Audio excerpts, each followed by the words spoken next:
years ago, in my organization called The Mission Driven Mom, I was running a leadership retreat, and I decided to do a presentation on the sexual revolution in the United States. And I had already done quite a bit of research. I did some more. I presented all this information at this retreat. And to my great surprise, almost everything I presented to these women, they were completely unfamiliar with. Some of the things they'd never heard of at all, and most of the information they knew little to nothing about. And this really opened my eyes to quite a big problem that we're having in our culture. We are in an information age, which would seem like we would all have a lot of really good, high quality knowledge about a lot of different facets of our culture, and that's actually just not the case. There's a lot of misinformation, and it's hard to weed through all the sources that are out there. And so I've just been reading some of the best books and resources around different topics and areas that are of interest to me that I see going crazy in our culture, and the trans movement is no different. So I picked up this book by Abigail Shrier, Irreversible Damage, The Transgender Craze Seducing Our Daughters. I wanted to understand better why there were so many girls, like this flood of girls that are flocking to testosterone and are vying for top surgeries and beyond. We know that it's growing at a radically rapid rate. Historically, we have all kinds of data for at least the last 100 years on gender dysphoria, and we know that it's 90+% male population, that it manifests in early childhood, that the vast majority of the time children grow out of it and it's gone by the time enter early adulthood. And in the rest of the cases, many of these men become homosexuals. A few of them still would transition. They would still be what used to be called transsexuals,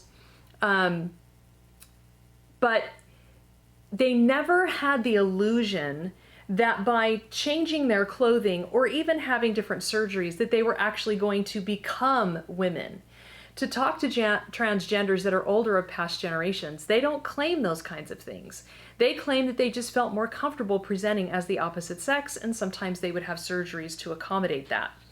So we see this trend for the last 100 years. We have really good data on it. And then in 2006, it really began to flip. And there's reasons for this in, the history of, especially in the US, but really in the West, this movement toward all kinds of sexual identities and opening up the sexual Pandora's box.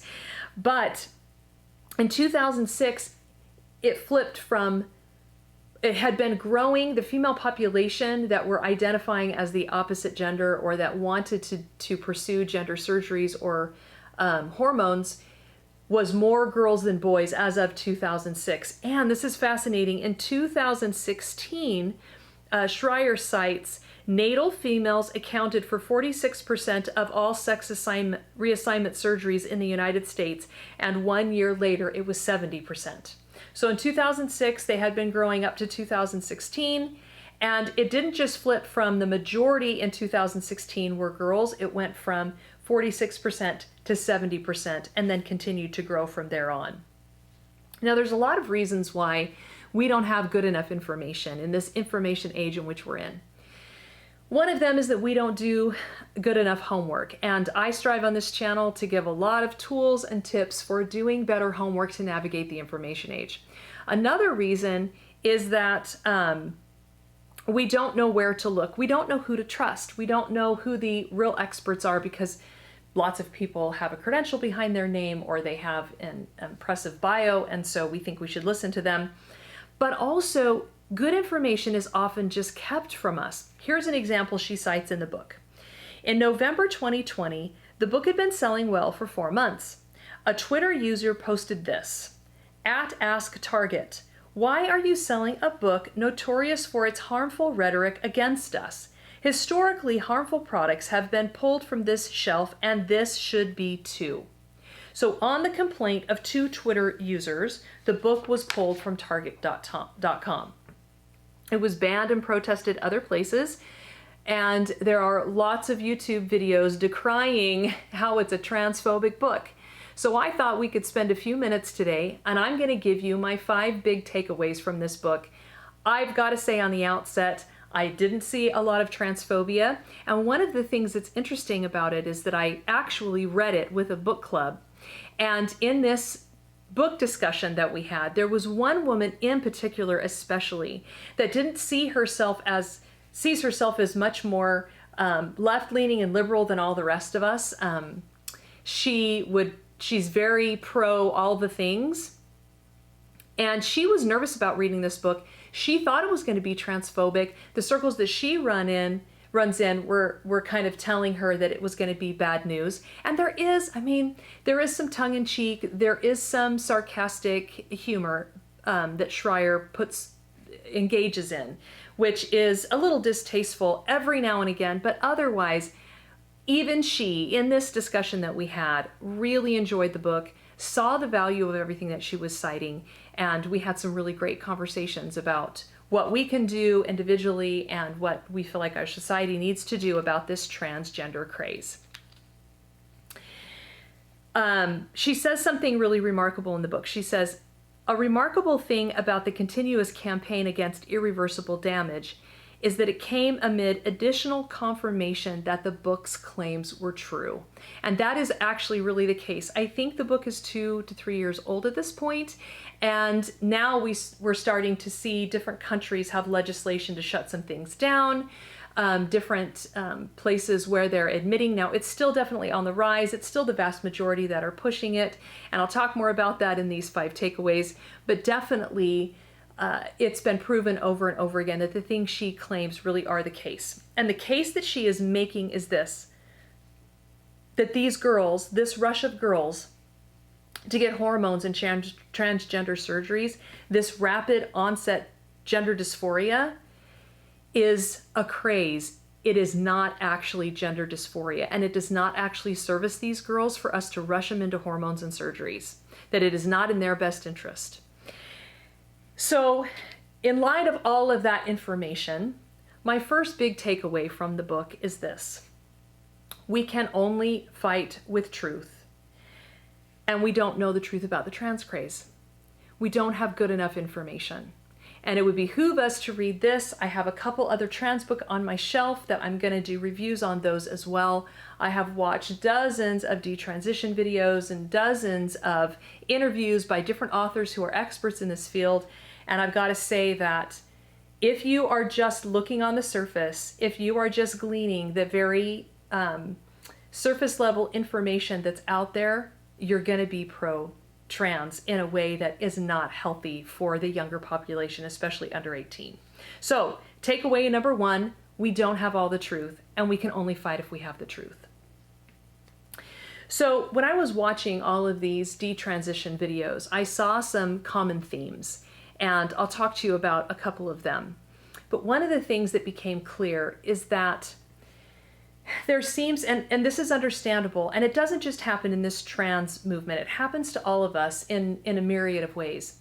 But there seemed to be a drive to, even though these girls, predominantly girls who are transitioning to boys, they knew that the transition process would be hard and painful. But one of the takeaways that I had, one of the things that I realized is that sometimes it's easier to change what's on the outside than to change what's on the inside.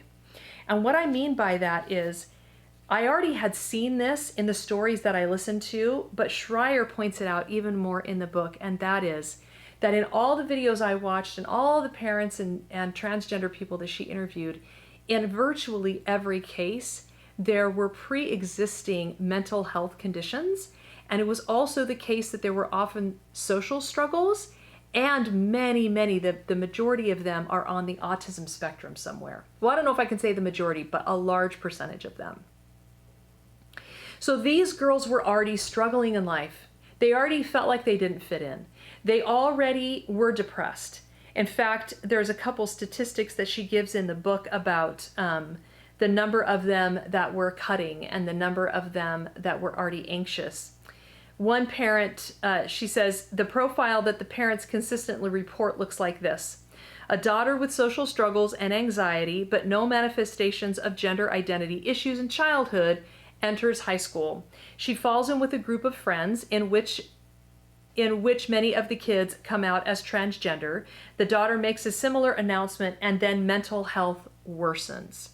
So she was already struggling. Now, in the cases where it wasn't kids at school that were moving them in that direction, it was online spaces. And they were so lonely in their real life that they took to the internet, and they were indoctrinated in certain circles around. And I could go into all kinds of detail about what many people, the little tests that they'll give and the questions they'll ask. Well, if you've ever had this issue, then you must be transgender. And they're things that are totally common. You and I would have experienced them. But these girls are socially awkward in many cases. They're already struggling in some way. They're looking for answers. And so this becomes the new answer to the internal battles that they're having. And again, it sometimes is easier to change the outside than the inside. And so my big takeaway number 2 was that virtually all of these girls have pre-existing mental health conditions and social struggles. And that tempts them to want to change what's on the outside instead of really getting to the bottom of what's inside. And in their defense, sometimes they don't even know what they need to do different. They don't even understand why they can't fix how they feel. And so this is very tempting to move into the transgender space to try to feel better about themselves.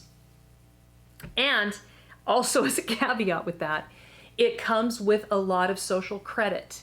When you come out as transgender, you often get a lot of accolades. Now, I know there's still bullying, and I know there's still kids at school who think badly about it, and all that kind of stuff still goes on. But there's an instant kind of virtual hug and physical hug of all the people that think you're wonderful and courageous. So there's a lot of social mileage from doing that. Now, like I said, I watched a lot of these detransition videos, and one of the things that I saw over and over again that Schreier echoes in the book, and it's kind of like I had done all this research and then I read her book and it just echoed all of the things with even more evidence. So it was really great, and that's one of the reasons why I could totally agree with most of what she stated here, because I had seen it all over the place. One of the things that these detransitioners talk about a lot is how easy it was to get at medicine. Usually on the first visit to Planned Parenthood, they were given testosterone, and in some cases, I can remember one girl in particular talking about how she asked for the maximum dose and they gave it to her on the first visit. It often happens that psychologists and psychiatrists on a first visit also approve medical interventions.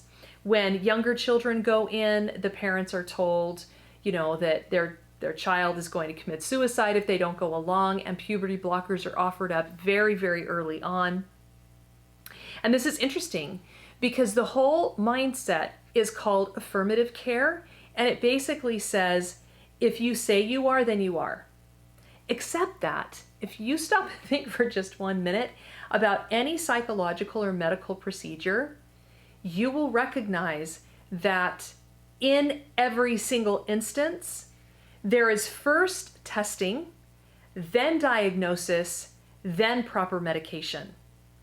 I remember watching this Jordan Peterson interview, and he was talking about how they were deconstructing how this detransitioner, her name's Chloe Cole, actually I actually met her in person a few weeks ago at the Capitol here in Austin, but anyway, they were deconstructing her experience, and from that, Peterson said, as a professional, I would say that you needed at least a year or more of weekly to bi-weekly sessions with a therapist to even deconstruct whether or not this was right for you. And of course, that didn't happen. So this doesn't happen anywhere else. We always make sure that we know that this person is whatever it is, if they have cancer or if they're bipolar. And those are good comparisons, because the kinds of interventions that happen for a transgender person are on the scale of cancers and bipolar interventions.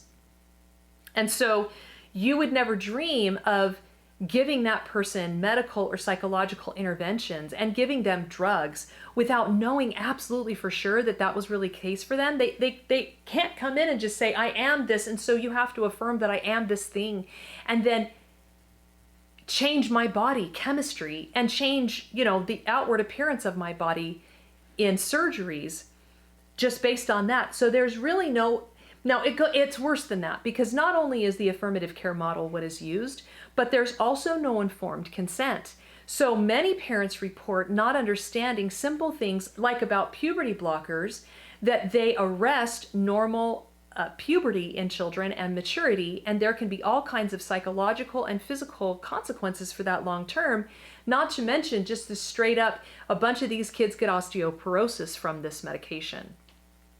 Many of the parents and children never knew that.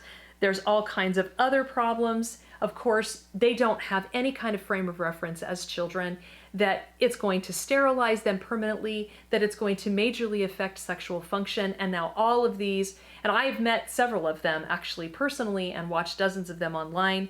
They didn't understand that it was going to increase the risk of heart disease, osteoporosis, cancers, and many other medical issues. And so my big takeaway, number 3, from all this research and from Abigail Schreier and all her sightings, is that affirmative care doesn't work, and there is essentially no informed consent when it comes to this transgender movement.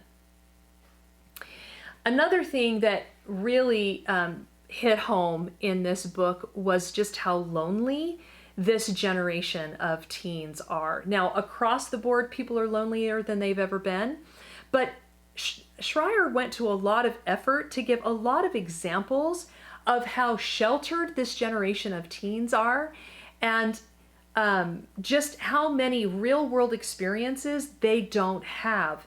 Now, teens in the past were seen as reckless. They would smoke, drink, have sex, steal a car, and that is reckless. It's not necessarily how we want to behave, but also they just were interacting in the real world and learning real-world lessons for themselves personally. They're lonely, in addition to being mentally ill, which is attributing to the mental illness. They're not building real-world relationships, especially romantic relationships, but many of them are consuming pornography, which totally distorts their perception of intimacy. And therefore, if that's what intimacy is, well, then I don't want any of it. So if you're telling me that this is going to sterilize me, if you're telling me that it's going to distort my sexual experience, well, I don't really care, because my sexual experience is not actually with a real human in a loving interchange of a romantic relationship. It's actually watching people get, violated in pornographic spaces. And so it's distasteful to them. In fact, there's a percentage, I saw an interview with Schreier where she cited, there's a percentage of these girls who cite their desire to move in that direction in terms of transgenderism, because they had seen such disturbing pornography that it scared them. And they never want to be intimate with a man because they fundamentally don't trust them. She said that in 1994, the average 17-year-old, 76% of them had had some kind of romantic experience. And in 2014, that had dropped to 46%. Now we're almost 10 years later, and I'm sure it's continuing to drop. So almost half of those kids, you've got not even half of the 17-year-olds have had any kind of romantic relationship at all. They feel very anxious. She cites some other statistics that they feel very anxious about in-person interactions. They spend up to 9 hours a day online alone. The highest rates of depression, anxiety, suicidality, and loneliness in general are plaguing them. Because one of the things, and I really liked this, one of the things that she does early on in the book is that she says, I'm not saying that these girls aren't in pain, because they are clearly in very deep pain.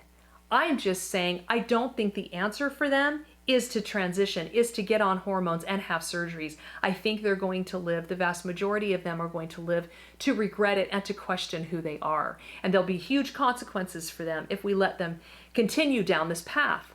I think they're in pain. Let's figure out the source of their pain. And so she's citing some of these. And so this fourth big takeaway for me that was so insightful is that teens are lonelier than they've ever been before, and they're not building real world relationships that will nurture them, which makes them incapable of making these major life decisions. They're already largely incapable because they're so young, but they're also incapable because they don't have any reference point in the real world to gauge these decisions against.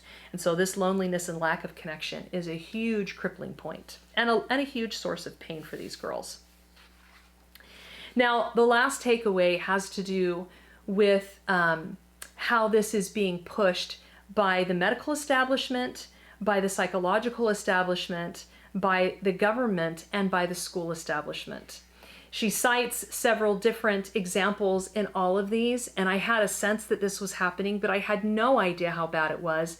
We've already talked for a minute about the medical establishment really having no informed consent, and the psychological establishment, the therapy establishment, also cooperating and colluding by allowing these kids to have one, maybe two appointments before a label is slapped on them. They are given full permission to go ahead with whatever they want to do to their bodies. And the government colludes as well because it divorces parents from that conversation. In fact, there are instances, especially in Canada, but it's becoming more in the United States, where parents have had their rights removed, they've been fined, they've been sued, they've even had jail time because they didn't cooperate and go along with their child's transition. They really felt that that was not what's best for their child. The medical establishment will often tell parents, like I mentioned earlier, would you rather have a dead daughter or a living son? And that's total psychological manipulation, which causes the parents to feel emotionally like they need to go along. And then in some instances, legally, they're told they need to go along. And then they're blackmailed by these psychologists, kind of told that they need to go along. And I just want to end with something I was really unaware of. I kind of knew that some of this stuff happened in schools. I guess I assumed that it was largely driven by students and a few teachers, but especially in the more liberal, radical states, it's a very aggressive push, and I was unaware of just how much this was supported by the educational establishment. So shocking. There are colleges that are now adding to their medical insurance transgender surgeries so that when you get to college, you can not only transition, you can do it almost free of charge. And of course, lots of support at the college level. Now you're an adult, you can make all your decisions. But even in elementary schools, middle schools, high schools, the schools are beginning to, and I don't know how many states that this is the case, but know that especially in California and along the West Coast, this is already happening, that there are policies in place that intentionally create a break in the family, a break between the child and the parent. In fact, the NEA has a policy that when a trans-identified student comes out at school, that the parents don't need to be informed. In fact, they usually should not be informed. And there's a little place where the child can check, do my parents know? And if the parents don't know, then the school policy is to not tell the parents. So what they do is they have a whole other set of documents that they create that have the child's new name and gender on them, and they hang on to the other ones that have the birth name, the name the parents give them, their legal name, and the parents see that documentation so that they don't have any idea that their child is living a double life, literally living a double life. And there are many stories. We actually had parents come to the Capitol as well and testify about how these things were happening behind their back. Schreier gives a lot of examples, interviewed some parents about this. The NEA says, privacy and confidentiality are critically important for transgender students who do not have supportive families. In those situations, even inadvertent disclosures could put the student in potentially dangerous situation at home. So it is important to have a plan in place to help avoid any mistakes or slip-ups. Absolutely mind-blowing that these practices are becoming more and more commonplace, and it's just mind-blowing. But I want to finish out my last takeaway is this profound loss of parental rights. We are not seen as owning is the wrong, I don't want to use the word owning, but it's the only word I can kind of think of that really puts it in proper perspective. Who owns that child? Whose child is this? Is it the doctor's child? Is it the psychologist's child? Is it the school's child? Is it the government's child? And it's complicated, I get it, because we have laws in place to help children not be abused and to remove them from homes, and even that gets sticky and a gray line. And so I understand that it can be hard, but this is a place where children are not capable of making these decisions for themselves, and especially in cases where parents legitimately feel that this isn't right for their child, they should have the right to stop the process. The child, when they're 18 and they're considered a legal adult, can move forward in whatever way they desire, but the parent should not go through the anguish and heartache of having to cooperate with something they know to be so bad for their child. And in fact, I was watching this other interview where she was talking about how these parents are going through a grieving process. They're losing their child as they transition to a different gender, and it's often ostracizing them. And the problem is nobody's on their side. Nobody sees their pain because it's all about transgender, celebrating the child and beating up the parents if they don't go along or they have any negative thought or emotion about it at all. So I want to end with something that C. Scott Miller said. He is the Equality California liaison to the California Teachers Association. So he's the one that gives recommendations and works with the California Teachers Association on policy. And this is what he's had to say. Even parents that come in and say, "I don't want my kid to be called that," that's nice, he says, but their parental right ended when those kids were enrolled in public school. So parents, this is a call to you to rise up and let's do whatever we can to educate ourselves, read this book, read other books, go watch interviews, and learn about what laws are active in your state and fight for your right to do what's best for your child, regardless of what that looks like, because you're their parent and you have the right to make those decisions and not have them working with Planned Parenthood and working with the government and working with the schools when you're left completely in the dark as to what's going on in their lives. Thank you for joining me for this overview of my 5 takeaways of irreversible damage. Please go ahead and get your video training at audreyrindlisbacher.com so you can better understand the truth and how it can set you free, and I will see you next time.